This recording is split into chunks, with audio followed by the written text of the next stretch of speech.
राधा मोहन लाल को जाहि न भावत ने, परियो मुट्ठी हजार दस ताकि आँख निखे। अर्थात जिनको राधा और कृष्ण का प्रेम अच्छा नहीं लगता उनकी आंखों में 100,000 मुट्ठी धूल पड़ जाए। भाव ये है कि जो राधा कृष्ण के प्रेम को बुरा समझते हैं उन्हें लाख बार धिक्कार है। हरे कृष्णा। मैं नीलम आप सभी का आज के वीडियो में आप सबका हार्दिक स्वागत करती हूँ। आज हम मार्गशीर्ष मास में 20वें अध्याय के महात्म और कथा का श्रवण करेंगे। तो आइए सबसे पहले हम एक बहुत ही खूबसूरत सी कथा सुनते हैं। भगवान जगन्नाथ जी के चमत्कार के विषय में कौन नहीं जानता। इस विषय में बहुत सारी सत्य कथाएं प्रचलित हैं।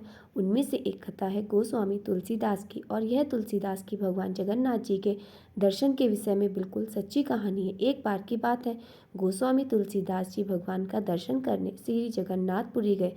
मंदिर में भक्तों की भीड़ देखकर प्रसन्न मन से अंदर प्रविष्ट हुए। जगन्नाथ धाम में जगन्नाथ जी का दर्शन करते ही वे निराश हो गए और विचार करने लगे कि ये बिना हाथ पांव वाले लकड़ी का विग्रह हमारे इष्ट नहीं हो सकते। हमारे इष्ट के हाथ में तो धनुष बाण है, वक्षस्थल सिंह जैसा चौड़ा है, लंबी भुजाएं हैं। जैसा कि आप सभी जानते हैं, गोस्वामी तुलसीदास जी भगवान श्री राम को अपना इष्ट मानते हैं और वे भगवान श्री राम का स्वरूप मानकर ही जगन्नाथ जी का दर्शन करने गए थे। लेकिन दर्शन करने के बाद वे निराश हो गए और बाहर निकलकर दूर एक वृक्ष के तले बैठ गए और सोचने लगे कि इतनी दूर आना तो व्यर्थ हुआ। क्या गोलाकार नेत्रों वाले हस्तपाद विहीन दारू देव मेरा राम हो सकता है? कदापि नहीं। रात्रि हो गई। भूख और प्यास के मारे तुलसीदास जी बहुत श्रमित हो गए और अचानक एक आहट हुई। वे ध्यान से सुनने लगे। अरे बाबा तुलसीदास कौन है? तुलसीदास कौन है? एक बालक हाथों में प्रसादी भात की थाली लिए पुकार रहा था। तभी गोस्वामी तुलसीदास जी उठते हुए बोले, मैं ही तुलसीदास हूँ, कहो क्या बात है बालक? बालक ने कहा, आप यहाँ हैं, मैं बड़ी देर से आपको खोज रहा हूँ। बालक ने कहा, जगन्नाथ जी ने आपके लिए प्रसाद भेजा है। तुलसीदास जी बोले, कृपा करके आप इसे वापस ले जाएं। तब बालक ने कहा, आश्चर्य की बात है, जगन्नाथ जी का बात पाने लोग दूर दूर से आते, कितने भक्त तरसते हैं इस प्रसाद को पाने के लिए, और आप इसे अस्वीकार कर रहे हैं, ऐसा क्यों? तब तुलसीदास जी बोले, मैं बिना अपने इष्ट को भोग लगाए कुछ भी ग्रहण नहीं करता। फिर यह जगन्नाथ का झूठा प्रसाद जिसे मैं अपने इष्ट को समर्पित ना कर सकूं, इसका भोग मैं श्री राम को कैसे लगाऊं? बालक ने मुस्कुराते हुए कहा, बाबा आपकी इष्ट ने ही तो भेजा है। तुलसीदास जी बोले, यह हस्तपाद विहीन दारू मूर्ति मेरे इष्ट नहीं हो सकते। बालक ने कहा कि आपने श्री रामचरितमानस में तो आपने इसी स्वरूप का वर्णन किया है। और फिर बालक ने श्री रामचरितमानस की उस चौपाई का वर्णन किया। बिनु पद चलई सुन बिन काना, कर बिनु करम कर विधि नाना, आनन रहित सकल रस भोगी, बिनु बानी बकता बड़ जोगी। अब यह बात सुनते ही तुलसीदास के नेत्रों से अश्रुधारा बहने लगी और वह मौन हो गए और प्रसाद की थाल रखकर वह बालक यह कहकर अदृश्य हो गया कि मैं ही राम हूँ। तेरे मंदिर के चरणों चारों द्वारों पर हनुमान का पहरा है, विभीषण नित्य मेरे दर्शन को आते हैं।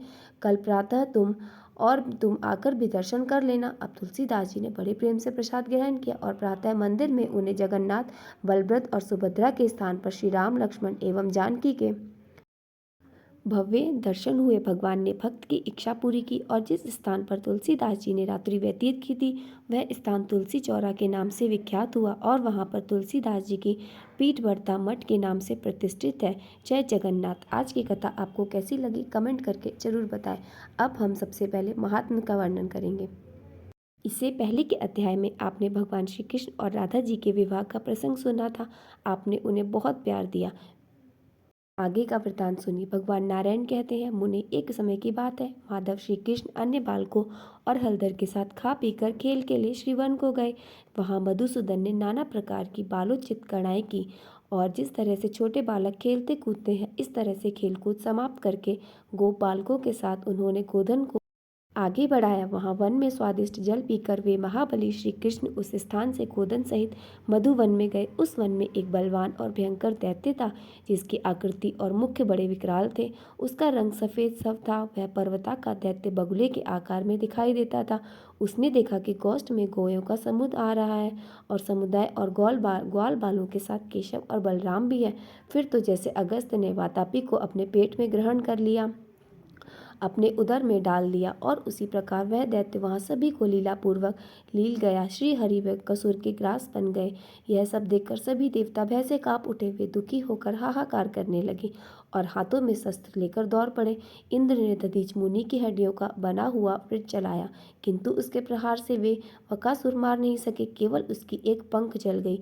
चंद्रमा ने हिमपात किया, किंतु उससे उस दानव को केवल सर्दी के कष्ट का ही अनुभव हुआ, उससे भी कुछ नहीं हुआ।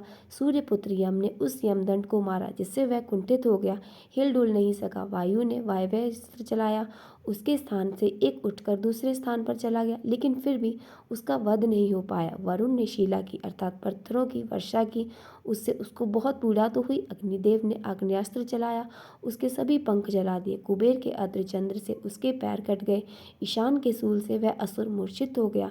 यह सब देख ऋषि और मुनि भयभीत होकर श्री कृष्ण को आशीर्वाद देने लगे। इसी बीच में श्री कृष्ण ब्रह्म तेज से प्रज्वलित हो उठे। उन परमेश्वर ने बाहर और भीतर से दैत्य के सारे अंगों में अग्नि उत्पन्न कर दी। उन सबका वमन करके फिर उस दानव ने प्राण त्याग दिया। इस प्रकार बकासुर का वध करके बलवान श्री कृष्ण ग्वालपालों गौओं के साथ अत्यंत मनोहर केली कदम कानन में जा पहुंचे। उसी समय वहां वृष रूपी धारी प्रलंबित और पर्वत के समान ही विशालकाय था। उसने दोनों सिंगों से श्री कृष्ण को उठाकर वहां घुमाना आरंभ कर दिया। देखकर सभी ग्वाल बाल इधर उधर भागने और रोने लगे, परंतु बलराम जोर जोर से हंसने लगे, क्योंकि वह जानते थे कि मेरा भाई तो साक्षात परमेश्वर है। उन्होंने बालकों को समझाया और कहा, अरे वह किस बात का है। इधर मधुसूदन ने स्वयं उसके दोनों सींग पकड़ लिए, उसे आकाश में घुमाकर धरती पर पटक कर मार दिया। दैत्यराज प्रल पृथ्वी पर गिर अपने प्राणों से हाथ धो बैठा। यह देखकर सभी को बालक हंसने, नाचने और खुशी से गीत गाने लगे। प्रलसुर का वध करके बलराम सहित परमेश्वर श्री कृष्ण शीघ्र ही गौचारण के कार्य में लग गए।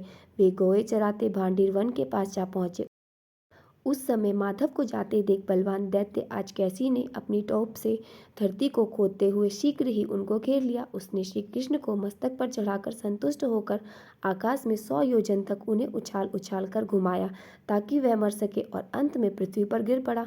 उस पापी ने श्री कृष्ण के हाथों को दांत से पकड़ लिया और क्रोधपूर्वक चबाना आरंभ कर दिया, परंतु श्री कृष्ण के अंग तो वज्र के समान कठोर थे। उनके अंग को चबाते हुए ही दैत्य के सारे दांत टूट गए।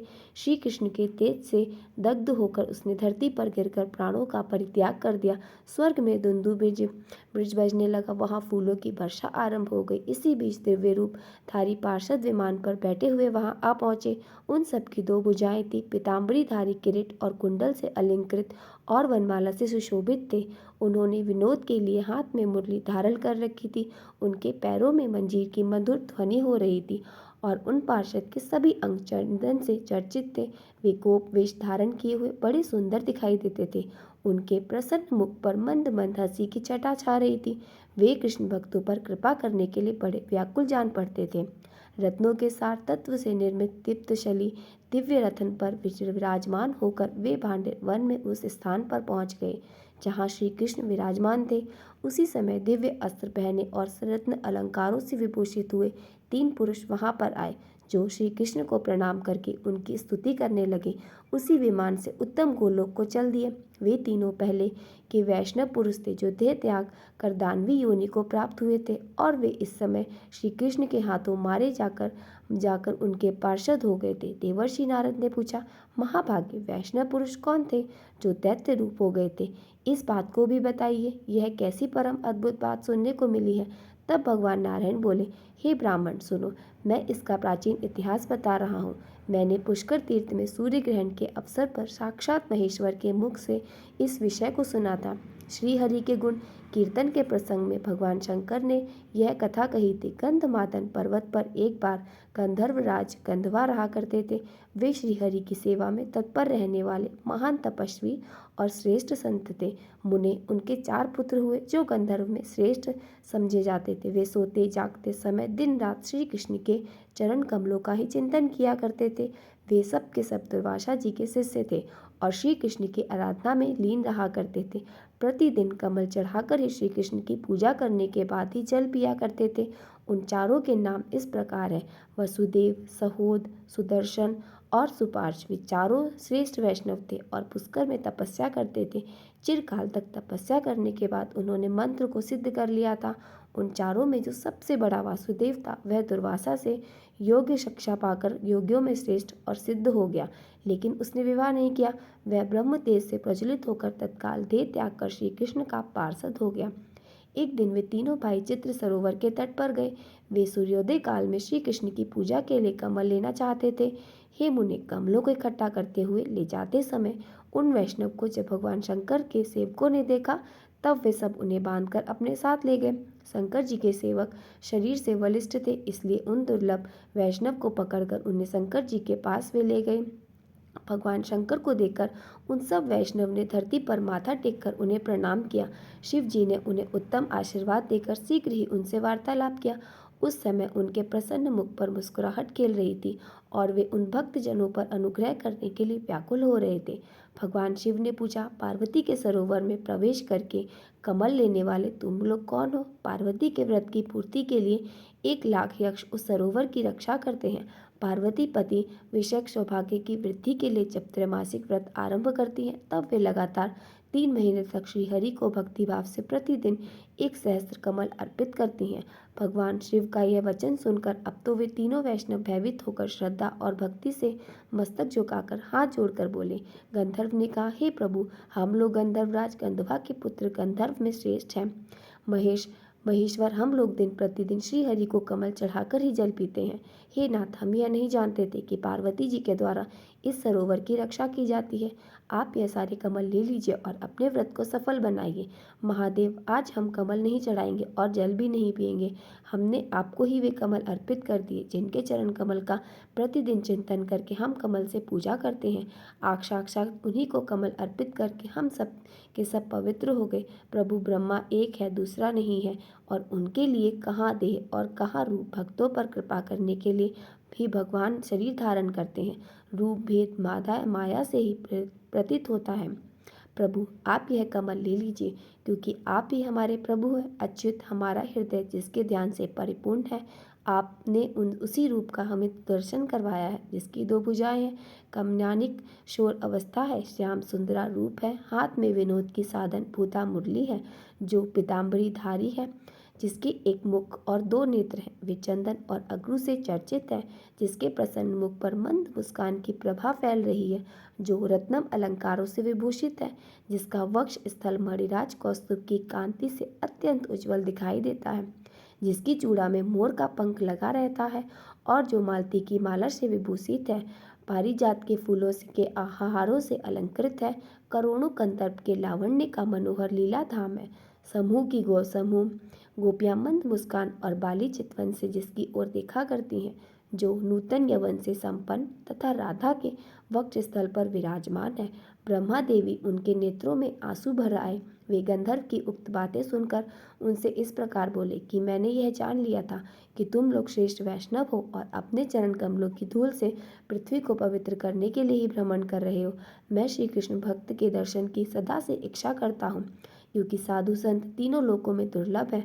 तुम लोग मुझे पार्वती जी और देवताओं से भी बढ़कर हो, सदा प्रिय हो, मुझे वैष्णव जन और अपने भक्तों से भी अधिक प्रिय हो। परंतु मैंने पूर्व काल में जो प्रतिज्ञा कर रखी है वह भी व्यर्थ नहीं होनी चाहिए। हे महाभाग्य, व्रत के निमित्त इस सरोवर में से कमल ले जाएंगे वे शीघ्र ही आसुरी योनि को प्राप्त होंगे, और इसमें कोई संदेह नहीं, श्री कृष्ण के भक्तों का कहीं भी अशुभ नहीं होता है। तुम लोग पहले दानवी योनि में पढ़कर फिर निश्चय ही गोलोक में पधारो। तुम्हारे मन में श्री कृष्ण के रूप का प्रत्यक्ष दर्शन करने के लिए उत्कंठा है, इसलिए बच्चों, तुम्हें भारतवर्ष के वृंदावन में उस रूप का अवश्य ही दर्शन होगा। श्री कृष्ण को देखकर उन्हीं हाथों मृत्यु को प्राप्त होकर तुम्हें वैष्णव श्रेणुवन में लेगा और दिव्य विमान पर आरूढ़ होकर हरिधाम को पधारो। तुम लोग अभी यहाँ उस वांछनीय रूप को देखने के लिए उत्सुक हो, इसलिए वह सब देख ऐसा कहकर भगवान शिव ने उन्हें उस रूप के दर्शन कराए और उन्हें दर्शन करा के वैष्णव के नेत्रों में आंसू भर आए। वे सर्वरूपी भगवान श्री हरि को प्रणाम करके फिर दानवी योनि में चले गए, इसलिए वे दानेश्वर हुए। वसुदेव तो पहले ही मुक्त हो चुके थे। सुहोत्रा सुर सुदर्शन प्रबला शव केशी हुआ था। भगवान शंकर के वरदान से ही श्री हरि के परम उत्तम रूप के दर्शन करके उन्हीं के हाथों से मृत्यु को प्राप्त करके वे उनके परम धाम में चले गए। विप्रपव, श्री हरि का यह अद्भुत चरित्र कहा गया। पेशी और प्रलंबित बात तो सुनो। तो मैंने सुन ली, अब मैं यह सुनना चाहता हूँ कि पार्वती जी ने कौन सा व्रत किया था, उस व्रत के आराध्य देव कौन है, उसका फल क्या है और उसमें पालन योग्य नियम क्या है। भगवान, उस व्रत के लिए उपयोगी द्रव्य कौन कौन से हैं, कितने समय तक वह व्रत किया जाता है और उसकी प्रतिष्ठा में क्या क्या करना आवश्यक होता है। प्रभु भली भांति विचार कर यह भी मुझे सुनाइए। यह सुनने इस बात को सुनने के लिए मेरे मन में बड़ा कौतूहल है। तब श्री नारायण मुनि, हे मुनि, यह त्रैमासिक नामक व्रत है जो नारी के प्रति विषयक स्वभाव को बढ़ाने वाला है। इस व्रत के आराध्य देवता है राधिका सहित भगवान श्री कृष्ण। उत्तरायण के विषुव योग में इसका आरंभ होता है। विषुव का अर्थ है ज्योतिष के अनुसार वह समय जबकि सूर्य विषुव रेखा पर पहुंचता है और दिनों रात दोनों टाइम बराबर होते हैं और दक्षिणायन आरंभ होने तक इसकी समाप्ति हो जाती है। वैशाख की संक्रांति से एक दिन पहले संयम पूर्वक रहकर ही निश्चय हविष का सेवन करके और वैशाख की संक्रांति के दिन स्नान करके गंगा जी के तट पर व्रत का संकल्प ले। फिर व्रती पुरुष कलश पर मणि में, शालिग्राम शिला में या जल में राधिका सहित श्री कृष्ण का पूजन करें। पहले 5 देवताओं की पूजा करके भक्ति भाव से राधा वल्लभ श्री कृष्ण का ध्यान करें। अब उनके सांप विद्युत ध्यान का भी वर्णन करता हूँ, सुनो।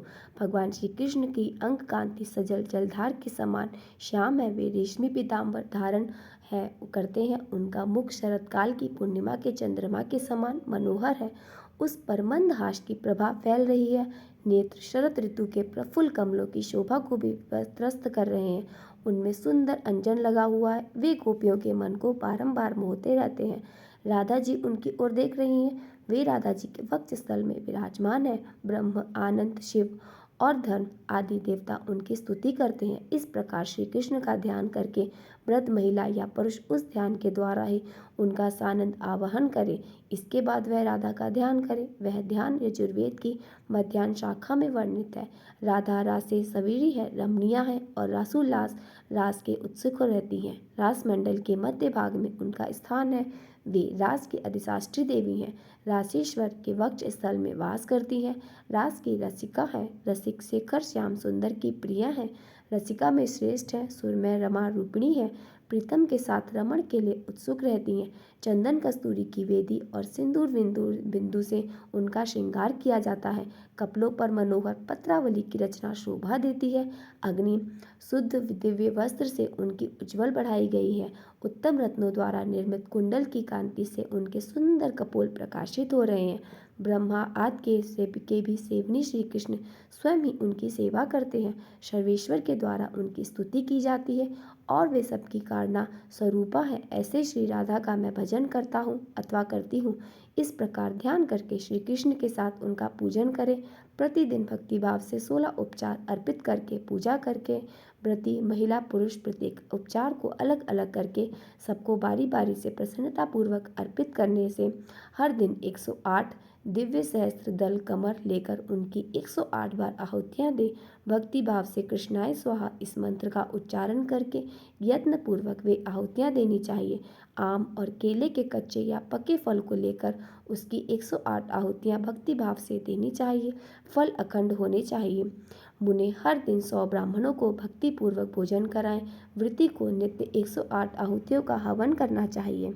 वे आहुतियाँ भक्ति पूर्वक राधिका सहित श्री राधा कृष्ण को देनी चाहिए। हे नारद, घी मिश्रित तिल से भी हवन करें। नित्य बाजे बजाएं और श्री हरि का कीर्तन कराएं। 3 महीने तक इस नियम का पालन करके उसके बाद व्रत की प्रतिष्ठा करें। हे नारद, प्रतिष्ठा के दिन जो विधान आवश्यक है उसे भी सुनो। 90,000 अक्षत कमल की आहुतियाँ दे और यत्न पूर्वक 9,000 ब्राह्मणों को उत्तम स्वादिष्ट और मीठे अन्न भोजन करवाएं। 9,720 फल और तरह तरह के मनोहर द्रव्य का नैवेद्य अर्पित करें। इसके बाद संस्कार युक्त अग्नि की स्थापना करके विद्वान पुरुष होम करें। घी युक्त तिल की 90,000 आहुतियाँ देकर ब्राह्मणों को भक्ति भाव से वस्त्र, भोजन, यज्ञोपवीत और फल सहित अन्न, तिल के लड्डू के साथ शीतल जल से भरे हुए 90 कलश का भी दान करना चाहिए। इस प्रकार व्रत करके ब्राह्मण को दक्षिणा देनी चाहिए। दक्षिणा का परिमाण वही है जो वेदों में बताया गया है। 1,000 बैल हो और उनके सिंगों वाल गाय हो। ये ब्राह्मण इस प्रकार त्रैमासिक व्रत बताया गया है। इस सामवेद उक्त व्रत का पूर्व काल में हम दोनों ने भी पालन किया गया था। ब्राह्मण दूसरी स्त्रियों द्वारा इस व्रत का अनुष्ठान होता है। देखो, पार्वती देवी ने प्रसन्नतापूर्वक दोनों हाथ जोड़कर भक्ति भाव से सिर झुकाकर भगवान शंकर से कहा। पार्वती जी बोली, हे जगन्नाथ, आज्ञा कीजिए, मैं उत्तम व्रत का पालन करूंगी। हम दोनों के इष्ट देव श्री हरि के व्रतों में यह श्रेष्ठ व्रत है। पार्वती जी की यह बात सुनकर शंकर भगवान बहुत प्रसन्न हुए और उनका शरीर पुलकित हो उठा। हंसकर मधुर वाणी में वे बोले, हे ईश्वरी, आप महालक्ष्मी स्वरूपा हो, आपके लिए भला क्या साध्य है। आप सर्वसम्मत स्वरूपा और अनंत शक्ति रूपिणी हो। देवी, आप जिसके घर में हो वह संपूर्ण ऐश्वर्य का भाजन है। हे शुभप्रदे, मैं ब्रह्मा और विष्णु तुम में भक्ति रखकर तुम्हारी कृपा प्रसाद से ही संसार की सृष्टि, पालन और संहार में समर्थ हुए हैं। हिमालय कौन है, मेरी क्या विसात है, और कार्तिकेय और गणेश भी क्या हैं। आपके बिना तो हम सब लोग असमर्थ हैं और आपका सहयोग पाकर हम सभी सब कुछ पाने में समर्थ हैं। ऐसा कहकर भगवान शंकर ने देवी पार्वती से उस व्रत का अनुष्ठान करवाया। पार्वती जी ने सभी स्त्रियों की अपेक्षा विलक्षण रूप से उस व्रत का संपादन किया। नारद, इस प्रकार पार्वती जी ने जो व्रत किया था उस सब को मैंने तुम्हें कह सुनाया। पार्वती जी के व्रत में ब्राह्मण लोग रथ में ढोकर ले जाने में असमर्थ हो गए हैं। हे नारद, यह सारा इतिहास तो तुमने सुन लिया। अब जो प्रसंग चल रहा है वह श्री कृष्ण का बाल चरित्र भी सुनो। इसके बाद नारायण मुनि ने देवर्षि नारद से जो बाल चित्र सुनाया उसका वर्णन आप अगले अध्याय में सुनिए। उम्मीद करती हूँ आपको आज का अध्याय पसंद आया होगा। अगर आज का अध्याय पसंद आया हो तो वीडियो को लाइक और हमारे साथ जुड़े रहने के लिए चैनल को सब्सक्राइब जरूर कर लें। इसी आशा के साथ हम आपसे मिलते हैं अगली वीडियो में। उससे पहले हम सब मिलकर करेंगे श्री तुलसी आरती। तुलसी महारानी नमो नमो, हर की पटरानी नमो नमो। तुलसी महारानी नमो नमो, हर की पटरानी नमो नमो। धन तुलसी पूरन तप कीनो, शालिग्राम बनी पटरानी। जाके पत्र मंजरी कोमल, श्रीपति कमल चरण लपटानी। तुलसी महारानी नमो नमो, हर की पटरानी नमो नमो। धूप दीप नवेद आरती, पुष्पन की वर्षा बरसानी। 56 भोग 36 व्यंजन, बिन तुलसी हरि एक न मानी। तुलसी महारानी नमो नमो, की पटरानी नमो नमो। सभी सखी मैया तेरो जश गावे, भक्ति दान दीजे महारानी नमो नमो। तुलसी महारानी, तुलसी महारानी नमो नमो। तुलसी महारानी नमो नमो, हरि की पटरानी नमो नमो। प्रेम से बोलिए तुलसी माता की जय।